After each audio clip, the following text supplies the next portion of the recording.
flag waves, they're underway now. Remember, these are not hugely powerful. These are 500cc motorbike engine machines in light single-seaters. That's a good start by the pole man. Tom Waterfield has got away well. That was a bad start by Michael Russell. And fourth at the end of the opening lap, Alex Wilson in his Cooper. See, there's a yellow flag. Ah, that's why we've got a yellow flag, because we've got a car off. Ah, we've got safety car, right. Okay, so the safety car has been called out. They are getting the safety car sign. That may well have been what that was about. And it's good getaway for our race leader. Tom Waterfield has opened up the gap already. Let's see if there are going to be some more fights. And there's a bit of sunshine there, but let's just see how slippery it is, how cautious they have to be. Beautiful control. I mean, they run on almost on motorbike tyres. They are so narrow, those tyres, so there's very, very little grip. But those shots, those pictures, there's our third place man, isn't it?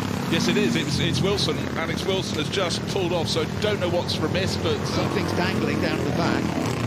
Oh, it's the chain. I think it's the chain that's come off. That's the drive chain, I think, that's come off. Motorbike, and we do have safety car back out once again. Well, the flag is red, and I think that's totally the sensible decision. I mean, we have just over 4 minutes left on the clock. Just a lovely little story about the car. The 5 laps of racing is what's counted as the result, and it is. There's no real doubt about the winner, because Tom Waterfield, who started from pole position with a major advantage in qualifying, he certainly deserved that victory. Race is underway, and Will Nuttall under pressure from Andy Willis, but Will actually gets away very quickly. And if anything, Andy Willis might have got a bit of wheel spin, because he's not got away particularly well. And of course, they've got to be a bit cautious here, Alice, to know how much they can go to full throttle with these 2.5-litre Formula 1 engines. Oh, yeah, he's having a look all over. He's going to go for a dive down the inside of Woodcote. That's brave. Does he get it stopped? Yes, he does.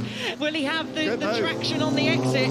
Nuttall's going to get the cut back. They're going to be side by side heading down into the chicane. William has a little check over his left-hand shoulder and through nicely. This is going to allow the Maserati that made a mistake on the exit 11th corner to draft all the way back up. You can see, though, the Maserati struggling for traction on the exit. Definitely, yeah, wheel spin, as you saw, and John Spears was hoping to correct that. That's a lovely battle going on between these two. The Cooper versus the BRM. The BRM is back up the inside once again, and Will Nuttall is on the outside. That inside line is working well. Andy Willis, is he going to retake it? No, he's not, because that outside line working perfectly for Will Nuttall. He's found a bit more grit there. Willis actually goes through it, so Willis has a stronger traction, it looks like, coming out of St Mary's, but he's hit the puddle on the way into Lavant, and he's off onto the grass. Does he keep it out the gravel? Just about. He just hit that standing water bend as he went to turn in, and he's sinking now down the order. Big puddle through the grass there. That's probably going to drop him down.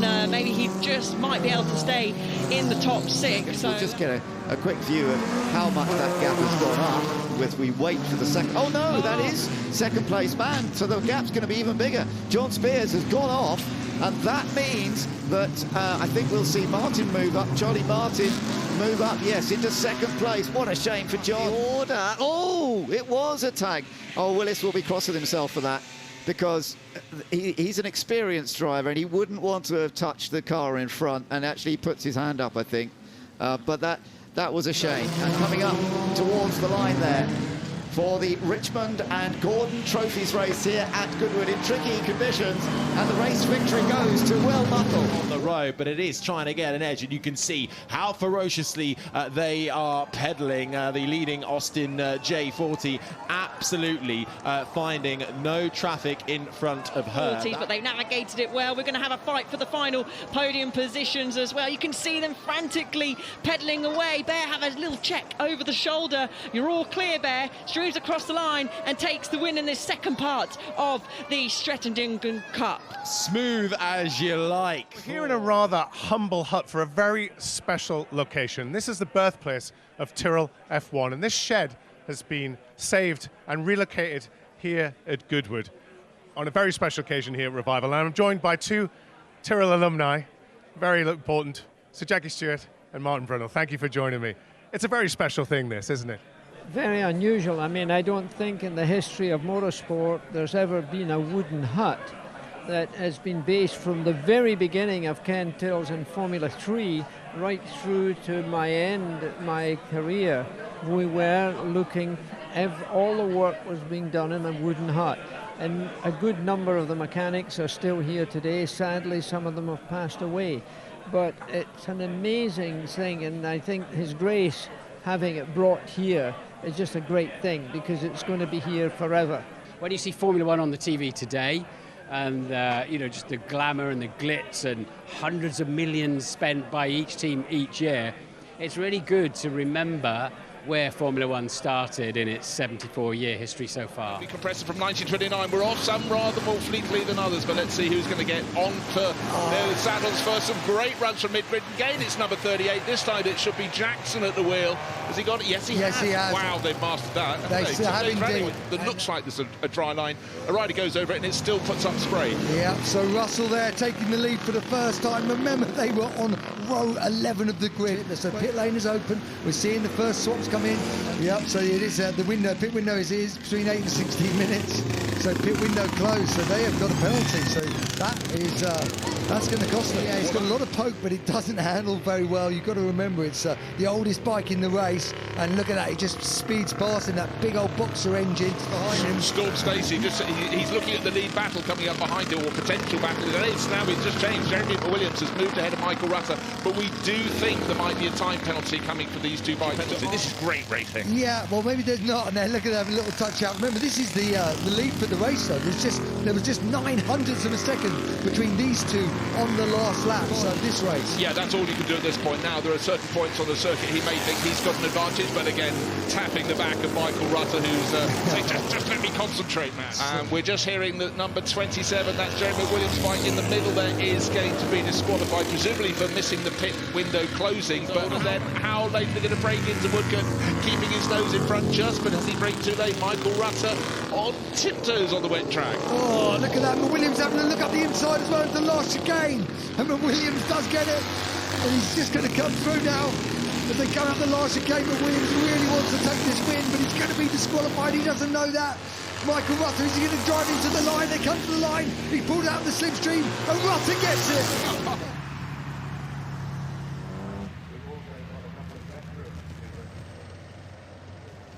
Of course, tanks. Yes. Getting the tanks across was not easy either. No, it wasn't. A lot of the tanks were lost. They obviously, some of the landing craft couldn't get high enough. I think about reusing and wearing vintage. Like, one of the reasons I love vintage is that it's like clothes that you can buy that retain their value, with conscientiousness about who's going to wear it, who wore it before you, whether you know or not, who's going to wear it after you. It's kind of, and instead of just buying things meant to be landfill, thinking more thoughtfully about what you wear and buying less.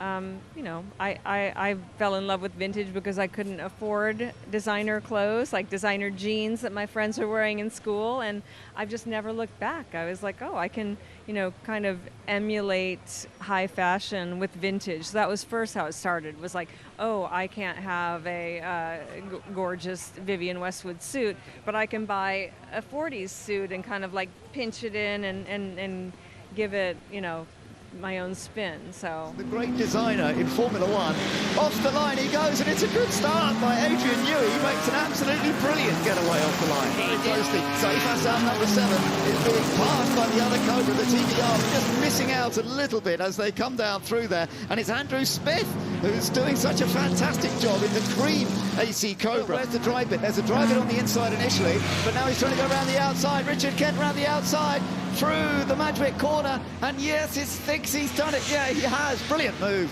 Well done. Coming through the silver, past in the silver Cobra. I think this is going to be another easy move for Ollie Bryant. Yeah, he's going to take what is a potential podium already. They were queuing in the pit lane. It was that busy. So here we'll stick and have a close look. Jake will throw Ollie out. Look, dragging him out. Yeah, the track is drying up a little bit, but as we've already seen, it's easy to make mistakes. Alex Brundle did make a little mistake just a bit further down the lap a moment ago. Now to the inside. Oh no, guys, don't make contact. Oh my goodness, there's no need for that. He can build it up. There's still that yellow flag down at the show. Oh, the safety car, right, okay. So safety car period because of that car that we saw of Romain Dumas having pulled over. See the power of that AC Cobra as ever, the big American V8 engine in the front end of an AC Cobra. When you've got the grip that you can actually go to full throttle, it can be an advantage over the 6-cylinder E-Type. So let's just see whether there is going to be an opportunity here. Defensive goes Alex, that's quite right. but round the outside. Here's Jake's opportunity, does it? He goes round the outside. Jake Hill takes the lead in a car that started from the back of the grid. Here comes Ingram. Tom Ingram moves it up into second place. The number 86 TVR that started on the front row originally with Mike Whitaker. Lost a few places in the wet.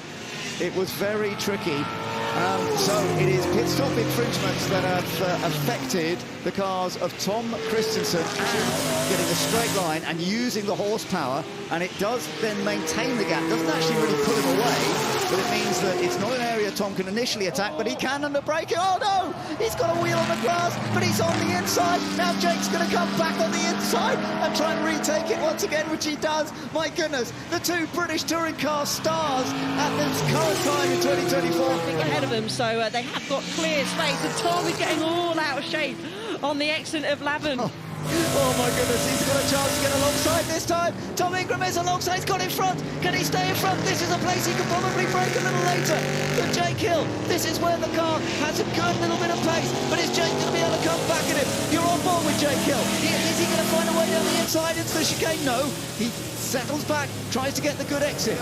Coming into the chicane after this incredible battle that has existed throughout the race, and coming across the line to take the checker flag, and victory goes to Tom Ingram and Mike Whitaker in the TVR. Second place goes to Jake Hill and Ollie Bryant. And the Lotus as we go racing for the Glover Trophy, and it's a nice clean start from our front row. One of the cars bogging down further back in the pack, but everybody getting underway. Andy Willis though managing to come through from the middle, sweet ground to take the lead through Madrid. Yeah, well, get to the end of our opening lap, and we start lap number 2. We've got a car in the wall, and that is the last thing we want to see. No sign of safety car, no sign of anything else. Oh dear, and our race leader has gone around. Maybe there was oil down there, but Andy Willis out of the lead of the race. So suddenly we've got Mark Shaw in the lead for Ben Mitchell. I'm not too surprised there. We've got the safety car out because in the dip, it's a blind exit to St Mary's. That is where Dan Collins' Lotus 21 is sitting on the left-hand side of the track. Back up as we get, though, a red flag. So upgraded from safety car to red flag. That is race stopped, and we believe it's due to oil on track. Up it goes, and quickly down. A brilliant start from Andy Willis in his BRM. Yeah, really nice start from the pole sitter as they all get away nice and clean. Earlier in the day, a couple of cars forced to drive their way through it, but still, side by side, the BRM versus the Lotus 21. Andy Willis and Mark Shaw going toe-to-toe, and you know what? They're keeping Ben Mitchell in the Lolo right in that fight as well. But he did go and race a Lotus, just the once down there, and ducking and diving again. Katsuaki, Kubota having a look and getting a face full. Oh, that was really, really unfortunate. Stefan Jerbsel going really well in his Lotus Climax, looped it round, and Kubota, who was tucked in behind, got skyward, but luckily back to terra firma. Hands up for the Japanese driver. Like the Ferrari comes back at him again, side by side, as the battle for third behind still goes on, but just managing to get that little bit of extra grunt, slightly better on the brakes with the advantage of track position as well. He'll have one more realistic chance to do it. He's not going to be able to, keeping it cool, calm and collected out of the chicane. Can he get any kind of toe across the line? It's going to be nip and tuck, but it's going to go the way of the Lotus, which sees the checkered flag first in the Glover Trophy. A fantastic drive from Andy Middlehurst. It's 2 minutes on the front row with a Jaguar in the middle, but it's the best of stuff for the Galaxy 500 of Bill Shepherd that barges his way through.